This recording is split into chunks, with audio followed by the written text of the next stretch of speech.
नमस्कार मित्रांनो, ओमराजे निंबाळकर रात्रीच 4 विमानाने दिल्लीत. प्रताप सरनाईकांनी केली मध्यस्थी. राजकीय वर्तुळात पुन्हा एकदा मोठी खळबळ झालेली आहे. काय आहे ही खळबळ, कशी आहेत हे आपण सविस्तर या चॅनलच्या माध्यमातून आज बघणार आहोत.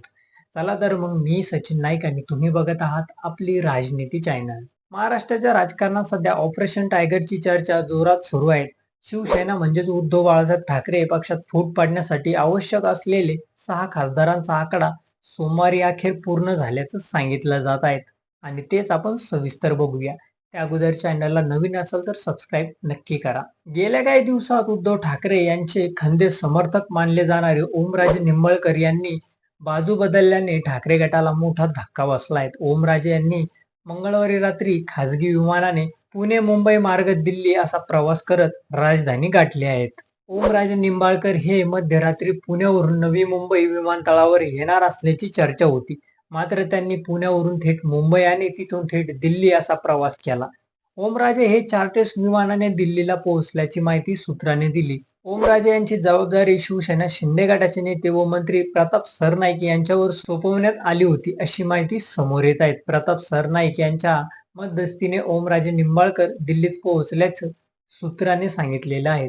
शिवसेनेच्या वर्धापन दिनानिमित्त म्हणजे 19 जूनला ठाकरे गटातील फुटलेले 6 खासदार उद्धव ठाकरे यांचे नेतृत्व सोडून एकनाथ शिंदे यांच्या नेतृत्वाखाली जाणार असल्याची चर्चा आहे. त्यासाठी सर्व खासदार मंगळवारी रात्री उशिरा दिल्लीत दाखल झाल्याचंही समजते.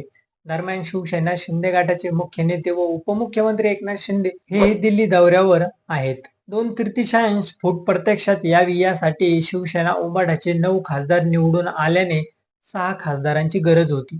गेल्या काही दिवसात उद्धव ठाकरे यांचे खंदे पाठराखण असलेले ओमराजे निंबाळकर यांनी बाजू बदलल्याने आकड्याचे गणित पूर्ण झालेले आहेत. मग या खासदारांची बंडखोरी झालेली आहे.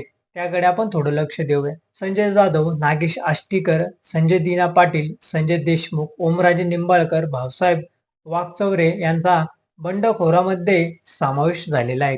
तर तुम्हाला काय वाटतं हे आमच्या चॅनलच्या कमेंट बॉक्समध्ये नक्की कळवा आणि व्हिडिओ आवडला असेल तर चॅनलला लाईक आणि सबस्क्राईब करा. धन्यवाद.